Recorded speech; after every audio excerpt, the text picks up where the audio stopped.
If it were English, I could read it. Sanskrit. Paradityantanassahaparisha pasyam jurugaya nunam. Yete padanyasya vilasya lakshaha.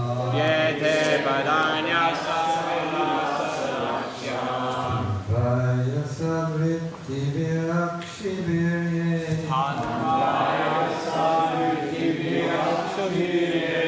Pararitanta manasa paresha.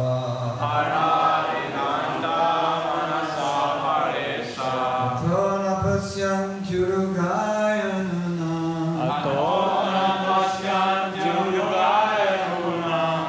Yete padanyasya vilasa yakshaha.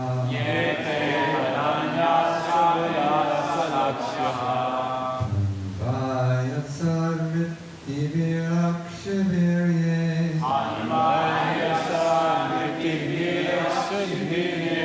Pararitanta manasa paresha.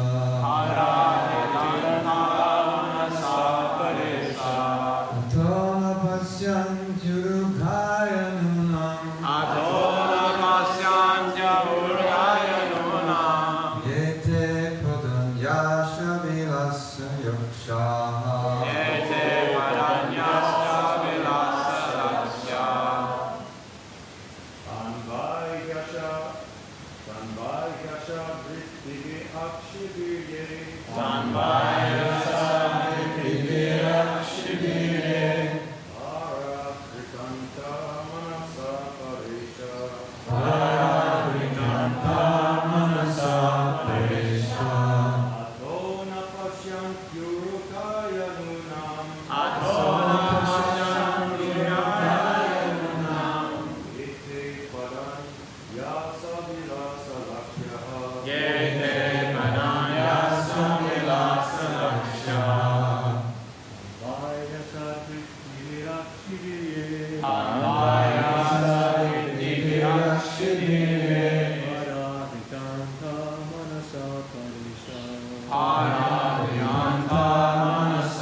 Tanvaya sadvritibhirakshibhirye.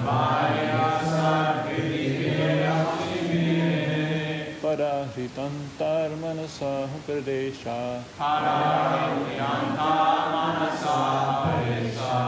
Ato na pashyantyurugaya nunam. Yete padanyasa vilasa lakshyah.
The lotus feet of the Lord. The lotus feet of the Lord. By certain he for asat materialistic by those who are influenced by external energy.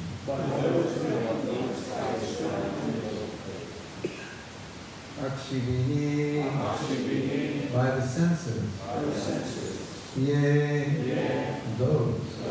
Paragata, missing at a distance. Antamanasaha, of the internal mind. Pradesha, O Supreme.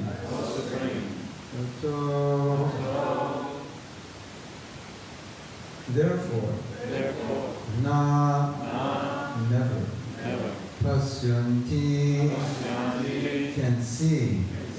Urukaya, O great. Nunam, but. Ye, those who. Te, your. Pradanyasa, activities. Vihasa, transcendental enjoyment. Rakshaha, those who see.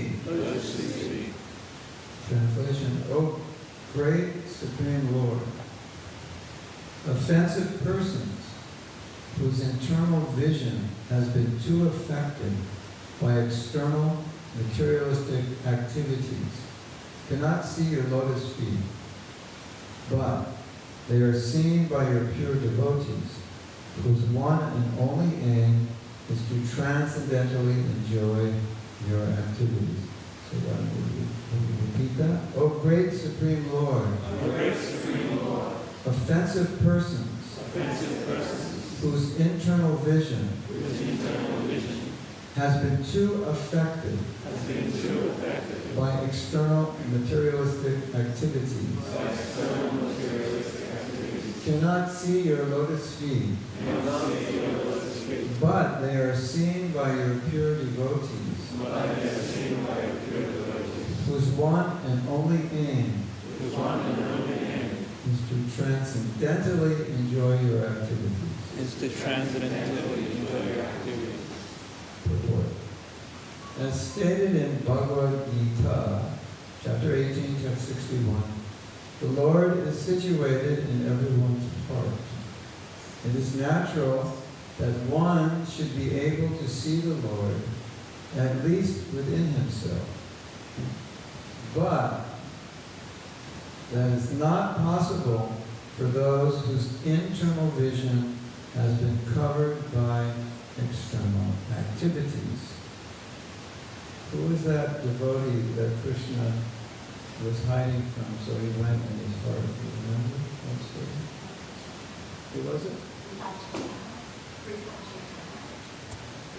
No, this was a demon. He was running. Was it Hiranyakashipu? He was trying to hide from Hiranyakashipu, so he went in his heart and figured, well, he'll never find me there. It's not demon. So that last place he would look, and if he looked, he wouldn't find him. Yeah, the Lord hides in the heart of the devotees, but he doesn't really find him. He's situated, but he can't hide in the heart of the devotees. The pure soul, which is symptomized by consciousness, can be easily perceived even by a common man, because consciousness is spread all over the body. The yoga system, as recommended in Bhagavad Gita, is to concentrate the mental activities internally, and thus see the lotus feet of the Lord within oneself. But there are many so-called yogis who have no concern with the Lord, but only concerned with consciousness, which they accept as the final realization. Such realization of consciousness is taught by Bhagavad Gita within only a few minutes. In other words, they're trying to realize who they are, but not the supersoul, just the soul in the process. For that you can realize with the few slokas of Bhagavad Gita. And it's fun, isn't it? Such realization of consciousness is taught by Bhagavad Gita within only a few minutes. Whereas the so-called yogis take continuous years to realize it, because of their offenses at the lotus feet of the Lord. So, what is the offense that these yogis are making? We will now find out. The greatest offense is to deny the existence of the Lord as separate from the individual souls, or to accept the Lord and the individual soul as one and the same. So, we've heard a lot of these yogis, when they have Paramatma realization, they think they are Paramatma. So there's two offenses Prabhupada described. To deny the existence of the Lord as separate, or to accept the Lord in an individual. There is no individual, it's all one, or he and I are individual but not, or actually one. So it's just a variation of the same thing.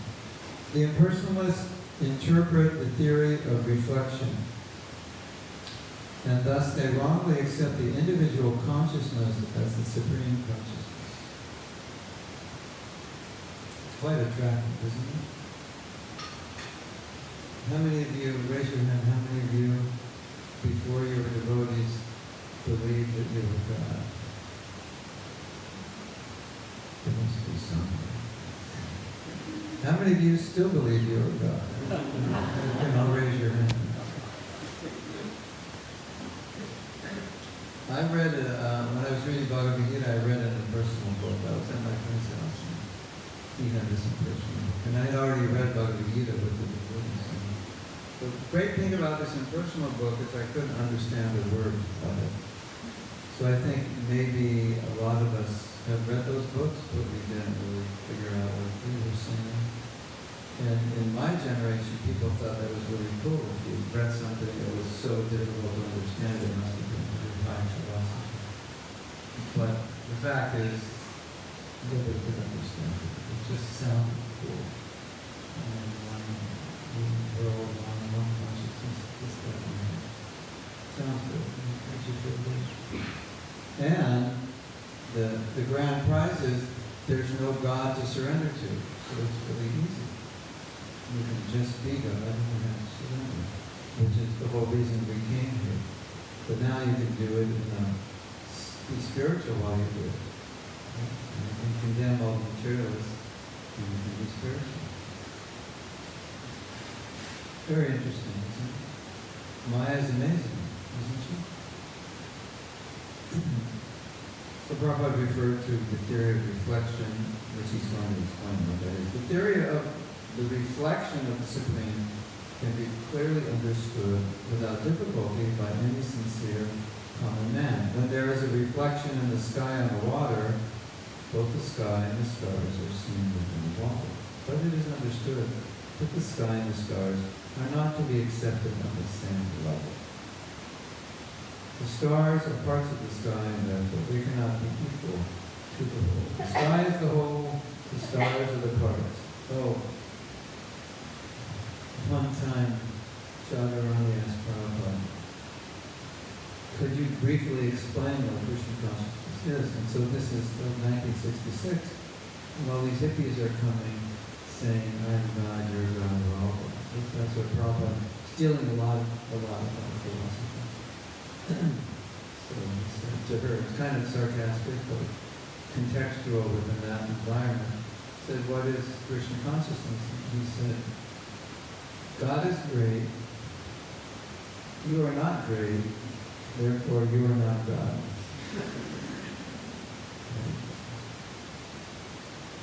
It is also interesting. Sometimes Prabhupada would give a lecture, a public lecture, and people would come up and say, I'm God. I'm controlling everything. I'm making the sun rise. People sometimes you would say, just treat these people like as children. They might give joy. Please don't give yourself to this idea. Kind of like very compassionate, like planning on death. He felt, obviously Prabhupada felt very concerned with everyone in that generation was playing music. So, the sky is the whole, the stars are parts. They cannot be one and the same. Transcendental, so we're part of Krishna. He's the whole big part. Transcendentalists who do not accept the Supreme Consciousness as separate from the individual consciousness are as offensive as the materialists who deny even the existence of the world. I want to say something here about how angry sometimes Prabhupada would become. How angry Prabhupada would become when people would offend Krishna. And this offense which we were discussing here was called karma. And why would he become angry? Well, I don't know in your country if this happens, but this is kind of hitting below the belt. But sometimes when someone is upset with another person and wants to offend them, they will offend another. Does that happen to you? You know, like if I say you're stupid, maybe you could take it, but if I say you're another stupid, that's it. There's a fighting cage. So the conception of a spiritualist is they don't become angry, and Krishna says you should try to control anger strenuously. In Bhagavad Gita, he says strenuously try to control anger. Sometimes it's a problem. And people would, just like you would become angry if someone offended your mother, if someone offended your mother and you didn't become angry, we would probably think you don't like your mother. Wouldn't we? Why aren't you upset? This person's offending your mother, your father, your brothers. So, Prabhupada, his anger was his love, just manifested his anger externally, not anger in the more back. It was out of his love. He was not very angry. And maybe you know this story. One time, someone painted the deities, Radha Chandra, and valleys. These deities were found in an antique shop in India, at least 500 or more years old. And then when they were going to install them, they painted them. And the paint didn't dry. Trying to install them, like the paint didn't dry all night. Luckily, they got turpentine paint and copper from the last 2 years. Well, you definitely didn't want to be the person who did that. And be in the room with Prabhupada to chastise you. Why? Because turpentine is put on the body of Krishna. Would you put turpentine on somebody's body?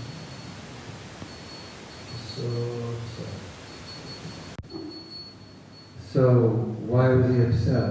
Anytime, at least I saw, anytime that the deities were offended, he was very upset because he loves Krishna. And his lover is being offended. So he becomes angry, that's natural. Right?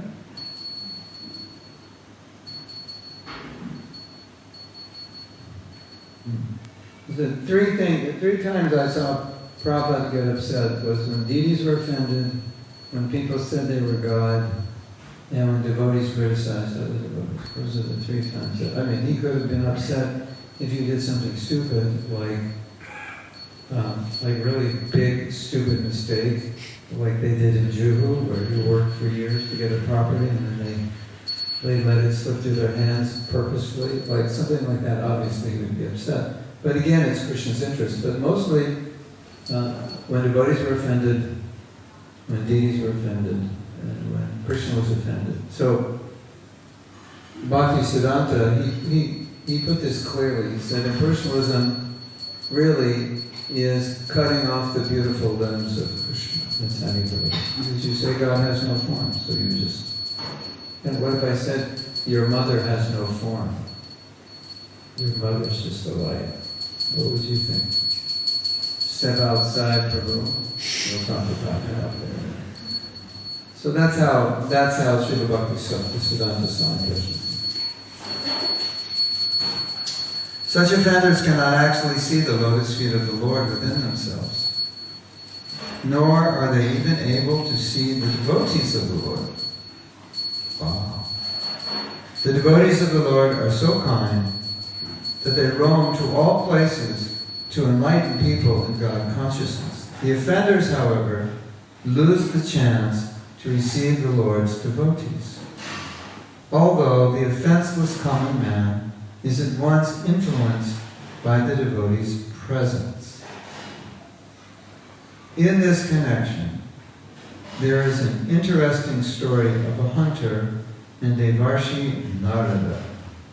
A hunter in the forest, although a great sinner, was not an intentional offender. So there's a difference between sin and offense. And that's what Prabhupada is describing in this story, because he's going to compare this to Nalakuvara Manigriva, who consciously offended Narada Muni, and comparing the difference. So you know the story of the hunter. The hunter was raised in the family of hunters, and in traditional society you generally just take over the occupation of your family. And for some reason, their family used to half-kill the animals and watch them die in pain, and they thought that was enjoyable for some reason. So he was doing that also, and Narada Muni stopped him from doing that. The hunter in the forest, although a great sinner, was not an intentional offender. He was at once influenced by the presence of Narada, and he agreed to take the path of devotion, leaving aside his hearth and home. But the offenders, Nalakuvara Manigriva, even though living amongst the demigods, had to undergo the punishment of becoming trees in their next lives. Although by the grace of the devotee, they were later delivered by the Lord. Offenders have to wait until they receive the mercy of devotees, and then they can become eligible to see the lotus feet of the Lord within themselves. So Narada Muni gave them mercy, but he said you'll have to stay as trees, so it was a curse first. You have to stay as trees for quite a long time.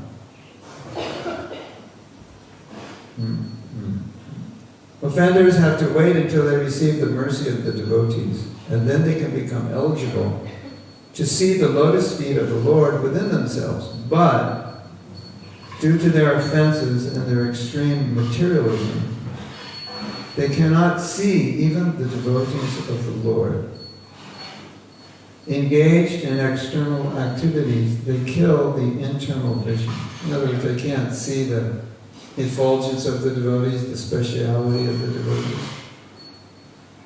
You know that story?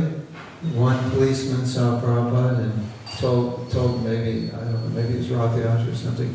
He told the devotee, that man is shining. You know that story? That man is shining. He could see it. And so many people couldn't see it. Some people would come and argue with Prabhupada. Can you believe it? They would come and argue with Prabhupada. Even if Prabhupada had disciples that argued with him. Hare Krishna. But due to their offenses and their extreme materialism, they cannot see even the devotees of the Lord. Engaged in external activities, they kill the internal vision. The Lord's devotees, however, do not mind the offenses of the foolish and of many gross and subtle bodily endeavors. The Lord's devotees continue to bestow the blessings of devotion upon all such offenders without hesitation. That is the nature of the devotees. Hare Krishna. So, raise your hand if you were an offender. Raise your hand if you were a pure devotee before you met the devotees. We probably were offenders in some way, right? Hare Krishna. You know, there's a story, one time the devotees were complaining about the non-devotees. You ever sometimes complain about non-devotees? They're so this, or they're so that.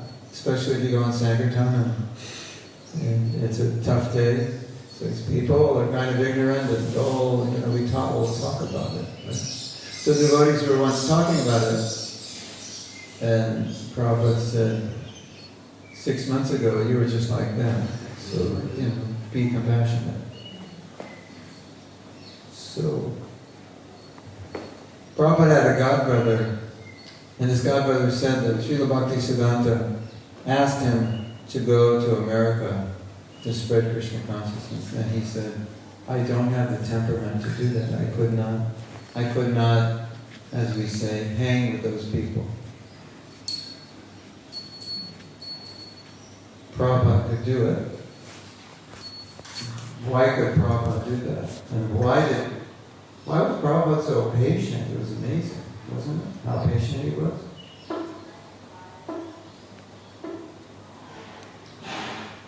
If you ask me why Prabhupada could do that, I would say that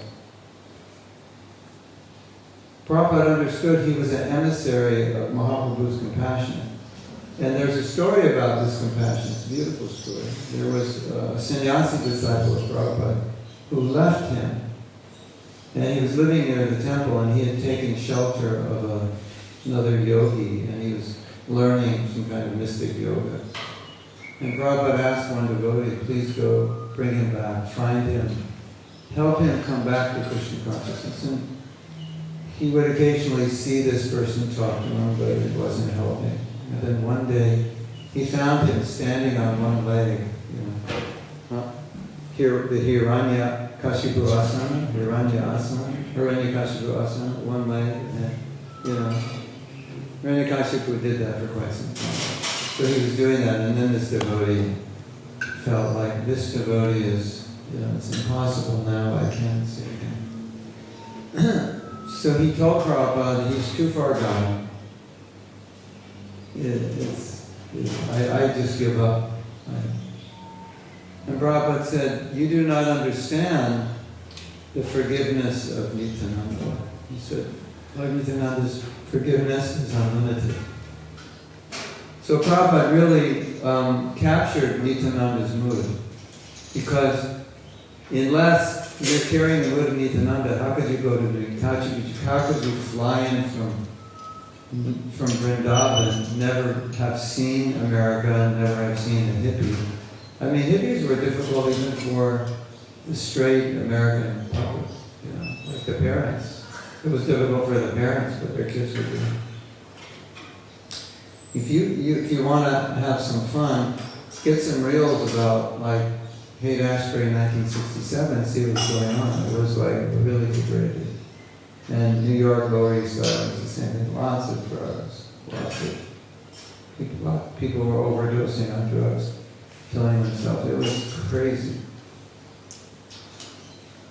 So how could someone go in that environment and patiently deal with those people unless his forgiveness and compassion were unlimited? It would be impossible. So you agree?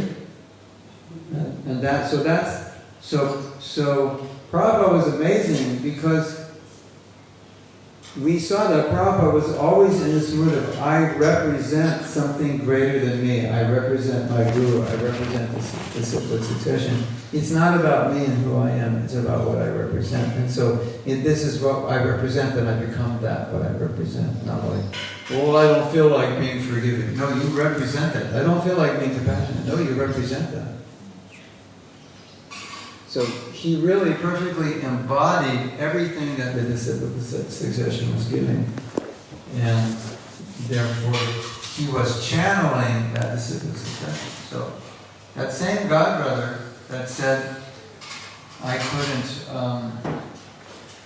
it was not my nature to be able to deal with those kinds of people, to associate with them. That same godbrother made a very beautiful glorification of Prabhupada. Right along the lines of what we're saying, he said that if Nityananda Prabhu went to New York City, he wouldn't have done anything more than what Prabhupada did, because Prabhupada Nityananda was within, Prabhupada had Nityananda Shakti. So exactly what Nityananda would have done, Prabhupada did, because he was represented. It's not like we think, well, what if Lord Chaitanya went to New York City? What if Lord Nityananda said, well, same thing. Not everybody surrendered to Lord Chaitanya, right? So, because no one had done what Prabhupada had done before. So therefore he's saying, well, this is Nityananda's Shakti. And he said, he was the governor that said, Prabhupada is Shakti Vesh Avatar. Shakti means energy, and Vesh means empowered. So you can say someone's an avatar, like Prabhupada said, Tripurari Swami, he was then, not Swami, he said he was the incarnation of book distribution because he had distributed more books than anybody and he had kind of broken it open. So he said Jayatitha was an incarnation of management. So, what did he mean? He meant especially empowered. Like the power, the Shakti, book distribution Shakti was with him, the power to manage was with him like that. So, this Godbrother Prabhupada said, Prabhupada is Shaktivesh, but then you have to ask the question, who's Shakti? Because if you say he's the Shaktivesh avatar, well, there's different Shaktis. What Shakti did he have? And he said, Nityananda Shakti. Because Nityananda Shakti is the Shakti of compassion, saving Jagannatha. It's unlimited. So, now, we, as followers of Srila Prabhupada, we also are meant to embody this unlimited compassion. Right? Do you know, maybe you do know, but I think Prabhupada gave sannyas to 45 devotees, and 34 weren't able to keep their sannyas. That leaves about 11. So, strictly speaking, if someone takes sannyas and they give up their vows, it's like, see you in the next life. This life, it's over. But Prabhupada had many sannyasis, they gave it up, and they came back to Prabhupada with their tail between their legs, completely embarrassed, feeling that Prabhupada would reject them. Now I want to tell you one story. Such a beautiful story.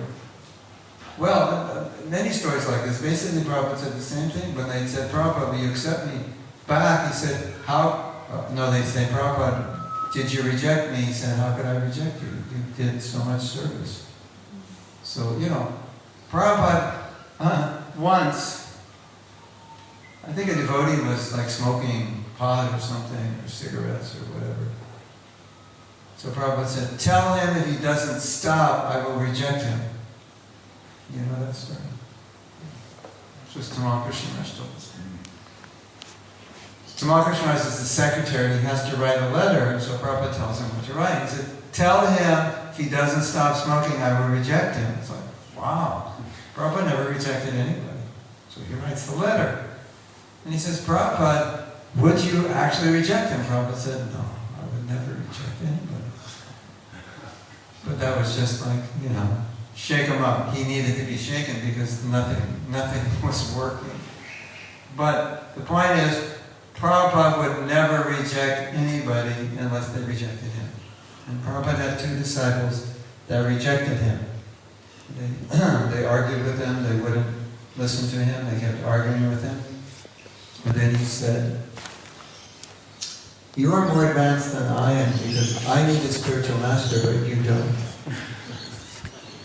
And then he said, go out, enjoy the world, do whatever you want. That's when your guru says, go out and enjoy the world. That means you've been rejected, that you cannot listen to him.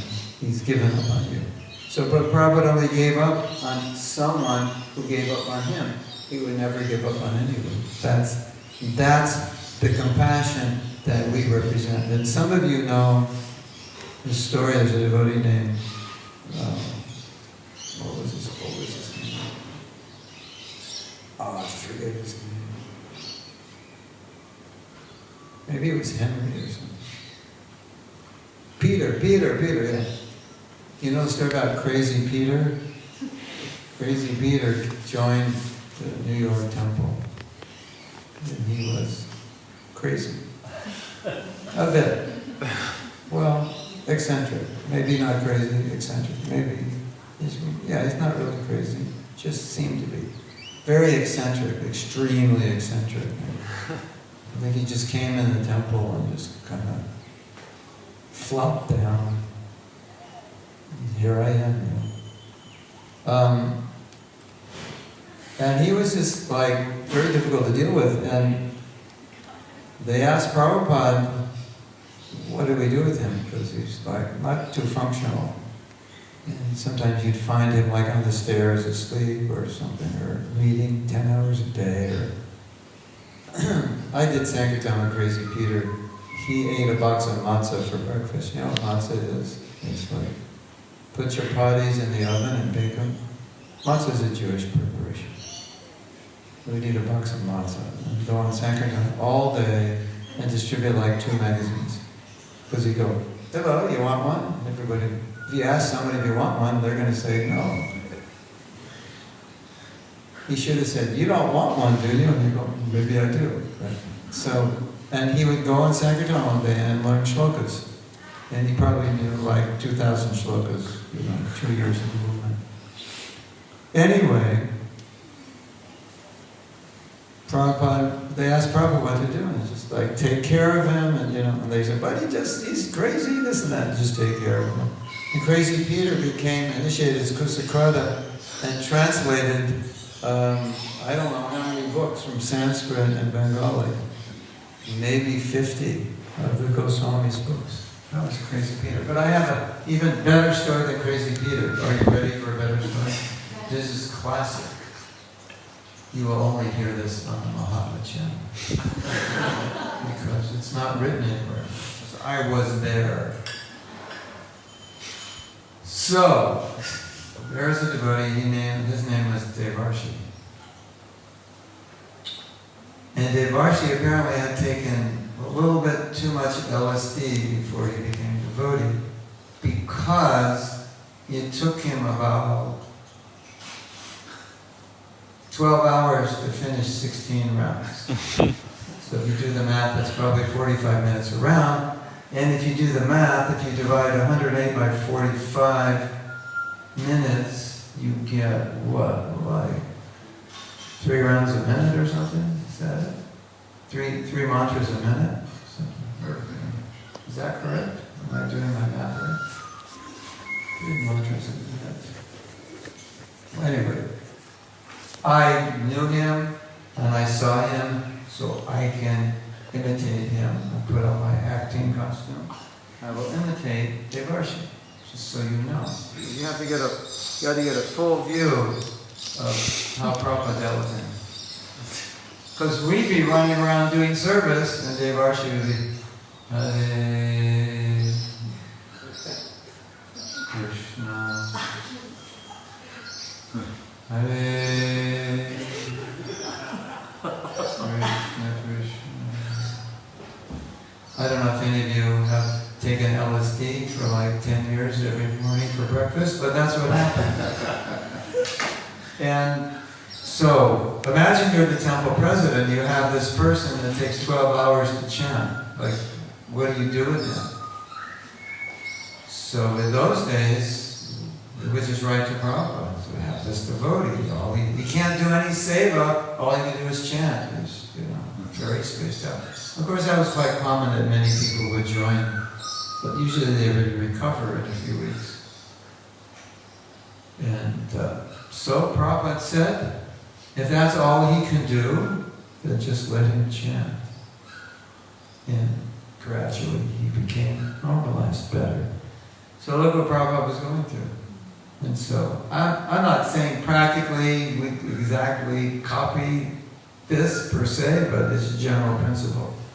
That we're meant to represent that same compassion that Prabhupada showed, because it's simply need to know His mercy, unlimited forgiveness.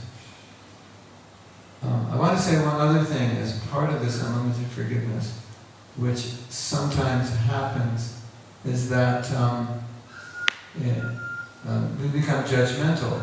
And Prabhupada was not judgmental.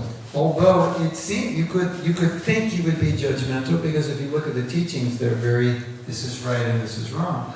But in Prabhupada's dealing with devotees, he was never judgmental. If he corrected someone, it was for their benefit, but it was never in a way that would discourage somebody. Why are you doing this? You're so bad, etc. He was never like that. So we should be careful to understand that compassion also includes patience with people, and kindness, and patience with ourselves also, because that's also part of the problem. Sometimes we're not even patient with ourselves, with our own mistakes. So both things are necessary. So I think we stop at 8:30, is that correct? So we can take questions, comments. Yes.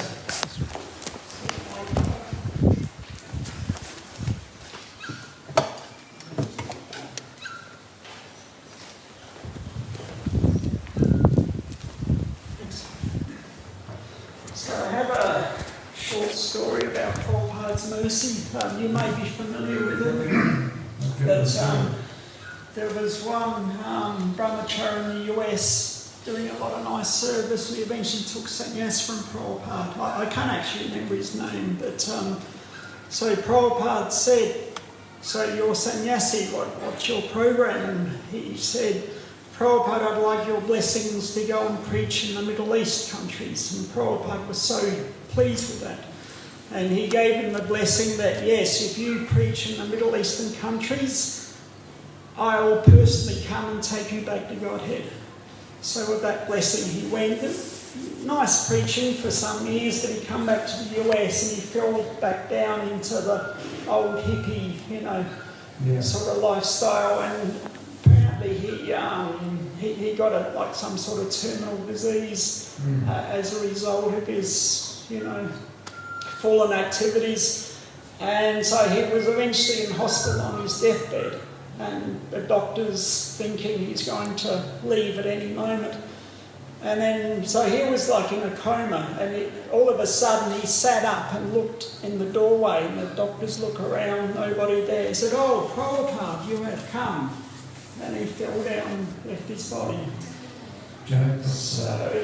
So even leaving Prabhupada's association, still Prabhupada, he fulfilled that blessing. And as Prabhupada said, I can never forget the service to your friendship. Sometimes we don't pick up on the side of Prabhupada because as Guru, you have to be heavy. You deliver knowledge, and you chastise disciples. But Prabhupada was multifaceted, and this is a very important aspect of his nature. The personal aspect. We just did a retreat in Govardhana, and we spent 2 days on talking about our relation with Prabhupada, and Burijan Prabhu was there, and he spoke. And I asked him to speak on Prabhupada off the Vyasa song, because there's Prabhupada on it, the lion Singha Guru, very heavy, and then there's Prabhupada the person. And he told the story. So since you told the story, I'll tell the story. Like a sequel. Similar kind of thing. Sort of. So,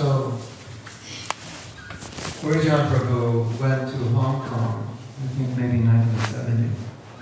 And it was very, very difficult there. They weren't really, I think the people were not that interested. And, Krishna consciousness was spreading in the 70s everywhere in the Western world, but it was difficult there. And they were all alone, so you could imagine, young devotees all alone in Hong Kong. Hong Kong's a difficult place to live, even if there are devotees. So let's speak of being alone.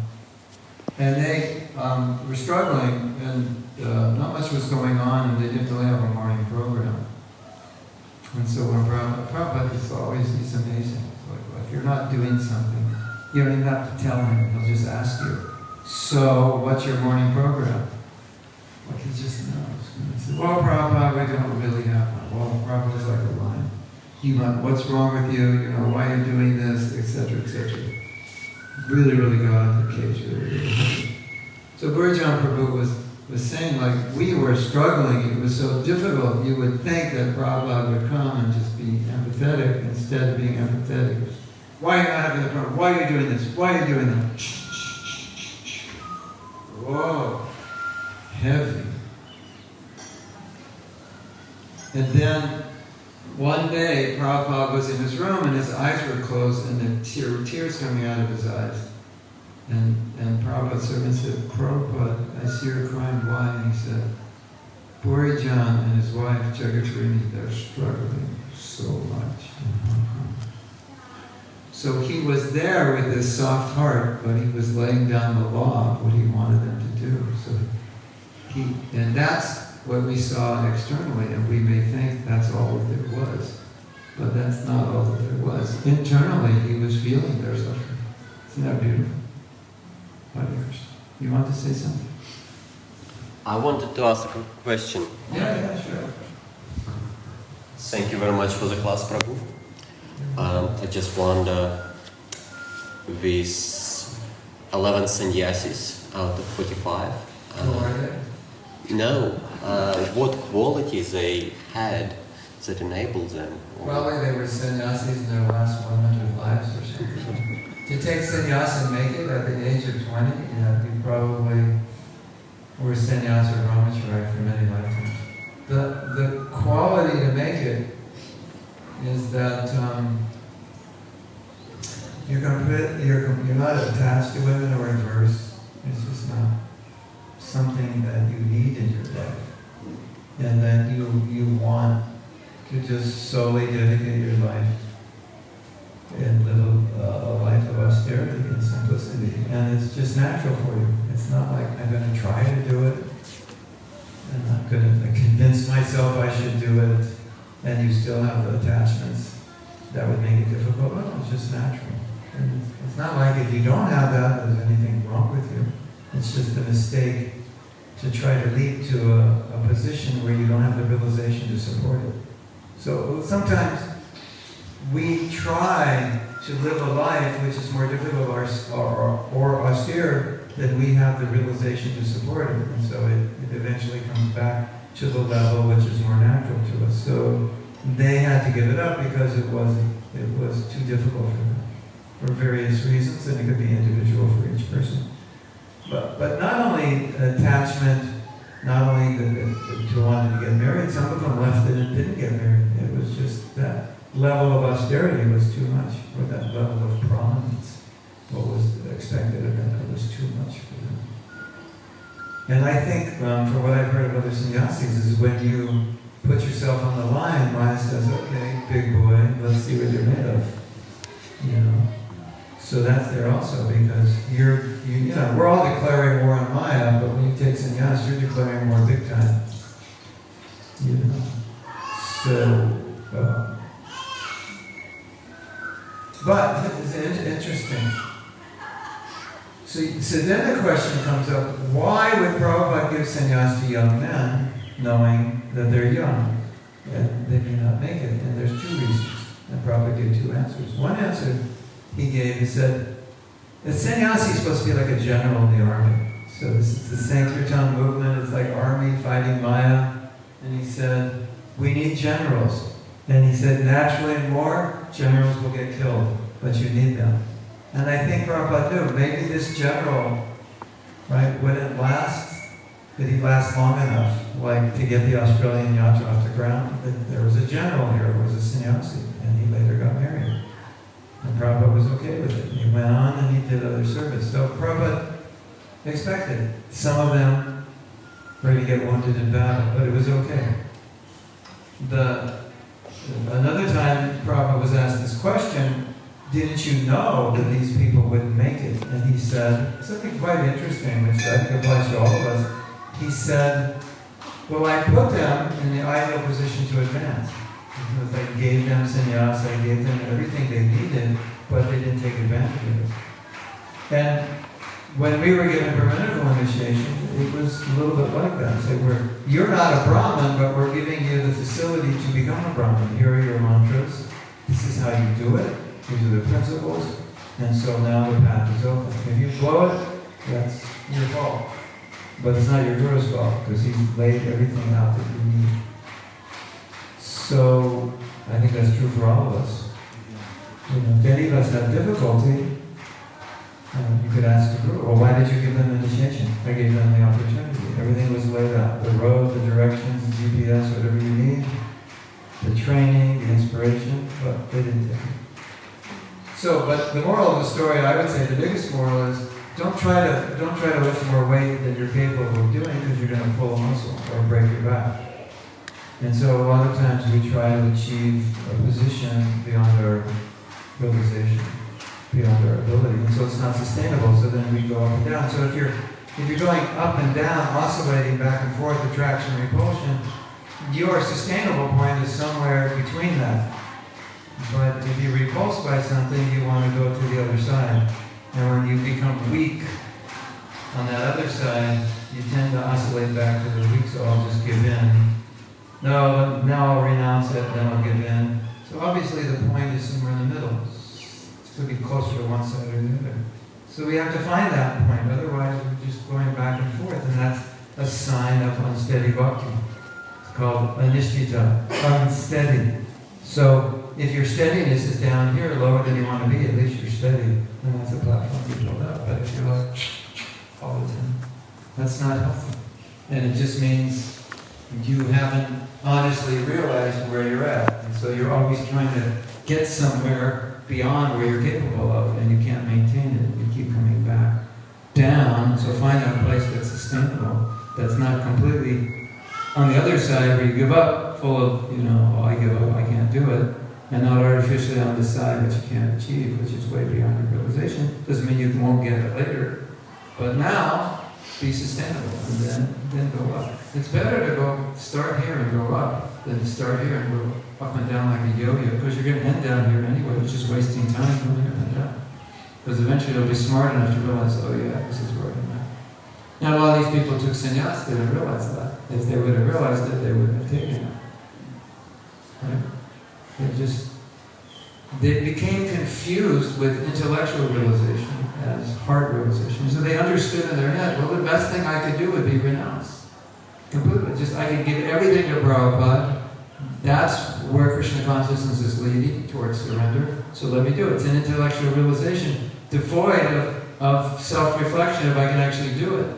It's like, this is what I should do. Okay, we all know what we should do, but what can I do? That's where they made a mistake. So that intellectual, I understand this is what I should do, so they thought, let me do it without checking in and being honest and real about whether I can do it. So it's good to know what the goal is, we need to know.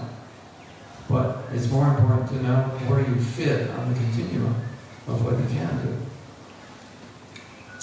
This requires some introspection and honesty, and sometimes it's depressing when you realize what you can't do, that you would like to do, and you don't want to give in to that, but you'll give into it anyway because it's where you're at. You can't avoid it. Does that make sense? We're having a workshop on self-care, and we talk about this because it's the balance. It's the balance. This whole balance problem. How many of you, when you were new devotees, thought you're going to become self-realized in like 6 weeks? Yeah, like everybody. You came so good. Prasadam realized I know that. Self-realized, yeah. So we all had expectations. When I was 24, I wanted to take sannyas. And I was married and had a son. And I was like, yeah, let's go for it. I can do this. That was, I would say, an alienation from who I was, and a denial because I liked the idea of sannyas. In fact, an astrologer told me I was a sannyasi in my last life. But I fell down at the end. So I guess I had some of that sannyas bhav in me, like I want to do it again. But 24, raised in America in the 60s, take sannyas at 24, I don't think so. Good idea. But I was attracted to it, very attracted to it. So that was hard, and it was hard to realize that I wasn't qualified. But I should have. It should have been a duh moment. Of course you're not qualified. So that's the challenge for all of us, to realize what our qualification is.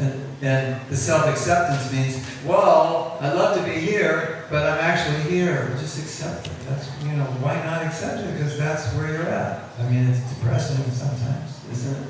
I'm down here, I want to be up here, but it's just a fact, so why not accept it? Because if you don't, you're just bashing yourself all the time. Because this goal up here talks to you. Hey, what's wrong with you down there? You should be up here, loser. Come on, you can't stay down there, you idiot, stupid. You got to come up here. But the fact is, you're here. It's not going to change because your goal is up here. It's going to pull you up gradually, but we have to be honest about it, and sometimes it's kind of depressing to realize, I'm just here, and I wish I wasn't. But, you know, to not accept yourself that way, all you do is put yourself down, be upset with yourself, and you got this adversarial relationship with yourself, and it doesn't help at all. At all. It's not going to inspire you to hate yourself, believe me. Not at all. But we sometimes think like that. Oh, that's going to inspire me. No, it's going to destroy you, more or less. So this is reality. We are where we're at, and then we have to accept that, and then work from that. You know, not give in to lust and so forth, but you know, tolerate. But we wish we were up here. Right? Hare Krishna. Srila Prabhupada ki jai, Go Premanand. Jai.